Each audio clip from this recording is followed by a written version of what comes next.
What a week. What a week of news. There's so much out there that we can talk about. As always, I want you to keep your eyes on what's going on in Israel and Gaza. Israel bombing Qatar. There's also the evacuation orders in Gaza City. So just keep your eye on that because that is still going on. We could also talk about, for a brief moment, the Republican senators changing the Senate rules, something Democrats refuse to do, but we don't want to talk about that. I don't want to talk about that. We got to talk about the headline story of this week, and that is the assassination of Charlie Kirk. And I want to approach it from at least two angles, right? One, of course, has to do with the nature of political violence and its relationship to the contraction of the public sphere. That sounds a bit abstract, but I think we need to have that conversation. And two, the talk of free speech and what that means. And I want to start there.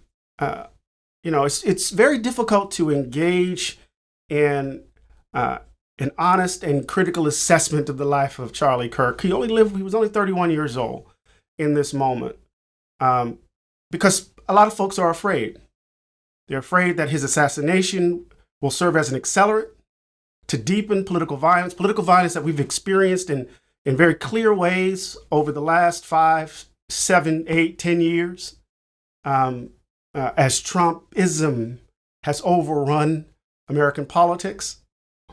And so there's a kind of rush, how can I put this, to talk about Kirk in a way that in some ways sanitizes him. And I understand that because it's a horrific, what we saw, what we witnessed, what we're experiencing was horrific. It was a horrific moment.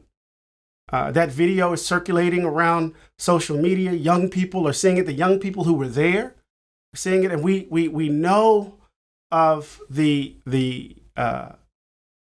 anxiety that already soaks American public life. And now it's deepened. And so there are those who want to demand a kind of empathy or silence in regards to Charlie Kirk's life. And they're framing this in the context of, even though you may disagree with him, he was engaged in free exchange of ideas, trying to convince others that they should hold his view and that his opponents were wrong, that he was willing to debate anyone. He even invited me to debate him at one point, and I refused. And this is part of, Ezra Klein's op-ed and others, that he did politics the right way.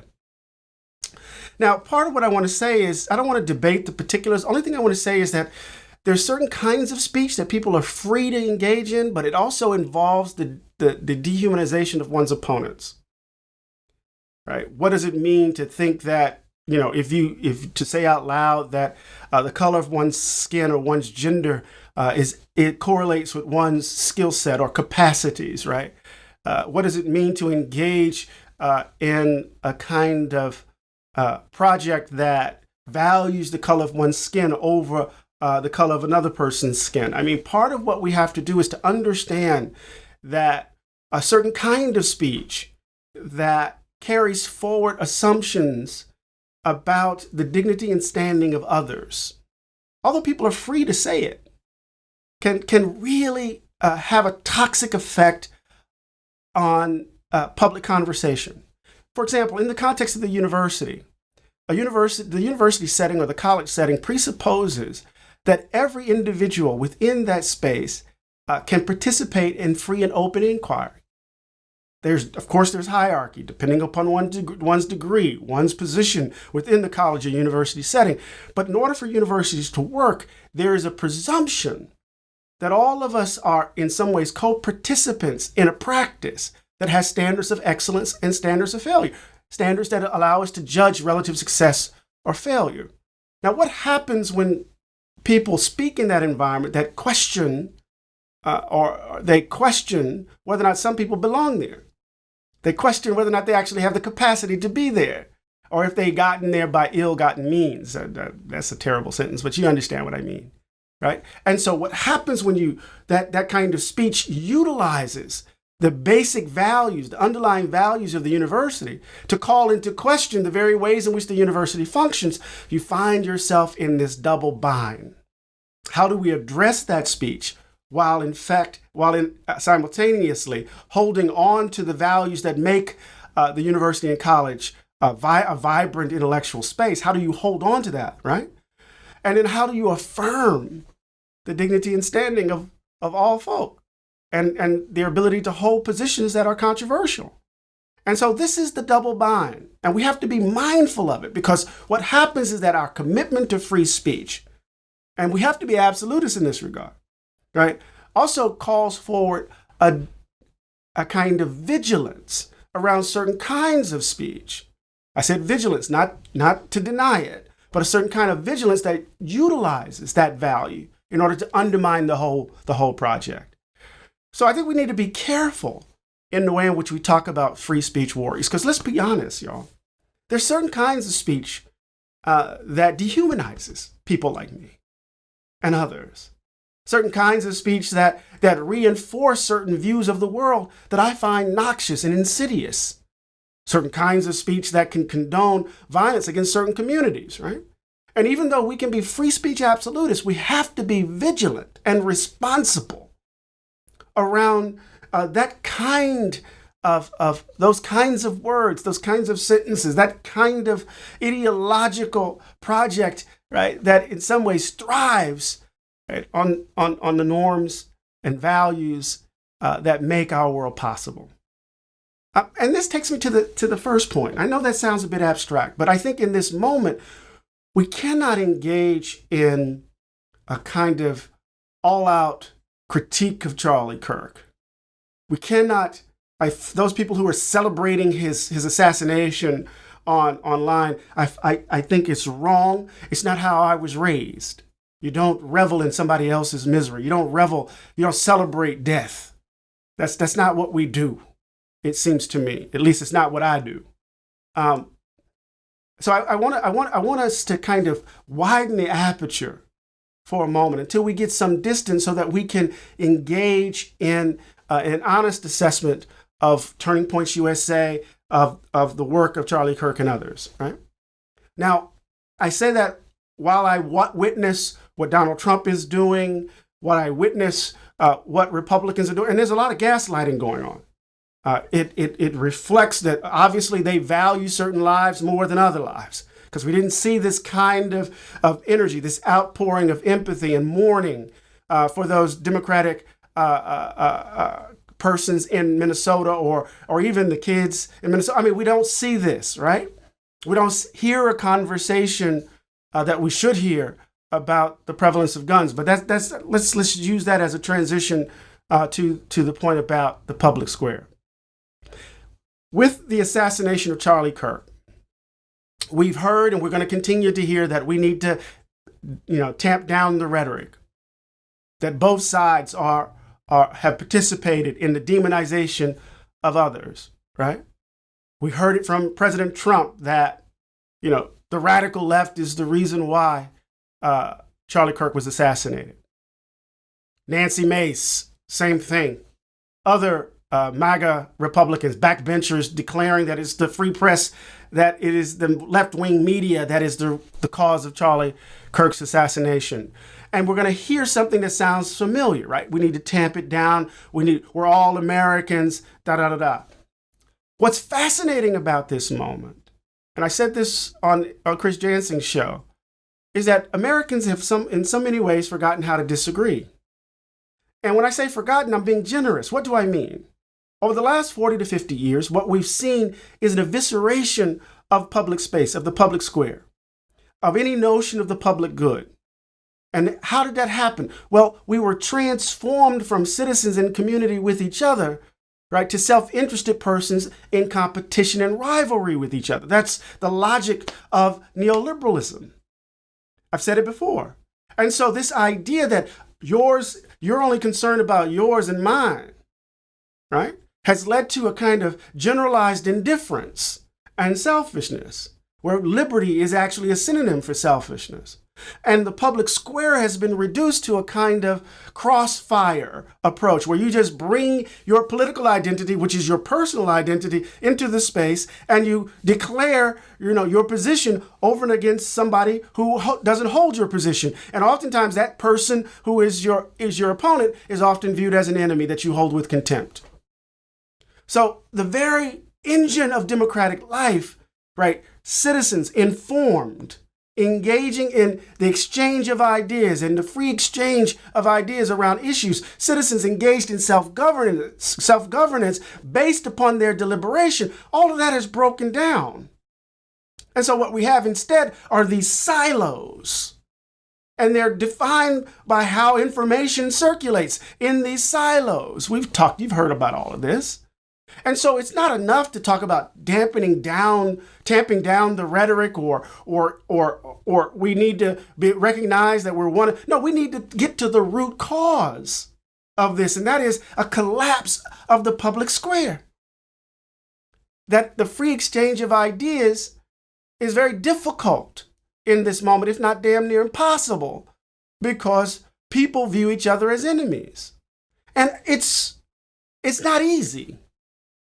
It's not easy not to hold certain folks in contempt who hold positions that you find completely noxious. What does it mean for you to hold this position vis-a-vis black folk, or this position vis-a-vis transgender folk, or this position vis-a-vis abortion, or this position vis-a-vis capital punishment, or this position vis-a-vis Israel and Gaza, right? No matter where you stand, right, those positions often, involve drawing a hard line in the sand. And so instead of having people committed to ideas, committed to self-governance, engaging in honest debate with each other, we have enemies facing off. Now, when you have the collapse of the public space, combined with broken government, gerrymandered House, Supreme Court captured by conservative ideology, feckless minor party, as it were, an executive that's, shall we say, gone wild in its will to power, and people don't feel like they have any options to address their circumstances in their lives because debate is not going to generate change. The election may generate change, but not in their lives immediately and the like. And then you combine that with a society where there are more guns than people. Boom! Right? So we have this combination of greed, selfishness, indifference, and hatred. All of this exists. I'm going to mix my metaphors. All of this exists in this dry land that is conducive for extraordinary fires to erupt, y'all. American democracy is on the precipice. And we have to start talking about the root causes of the political violence. Some people Richard Papp said it's the demographic shifts. We're still grappling with the kind of cultural shifts that the browning of America has created anxiety all the way down. There are those who are insistent that this must remain a white republic. You combine that with unbridled greed, oligarchs and billionaires who've captured government. You combine that with what? This sense of indifference. I mean, let me say something about this, right? Real quickly. The indifference is rooted in a kind of neoliberal subjective. That's too abstract. We've come to understand ourselves in such a way that didn't touch me.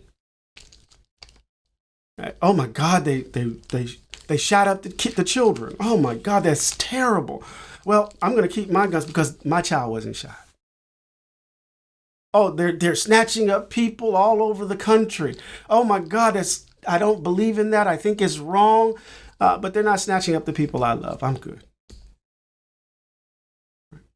It's almost as if we've been wired to be concerned only about me and mine. And only when we're touched directly do it seems that we get activated. Now, that's a generalization that of course, doesn't hold across the board, because we see people struggling in the street. We see people fighting across the board. We see folk out in the streets in Los Angeles, in Chicago, across the country. But I'm talking about a general sensibility. A general sensibility. We have to start getting at the root of this. We have to start talking about what's driving the ugliness. Why we stand on the precipice. How is it that the country decided to elect someone who would accelerate all of it? And for what ends and for what purposes?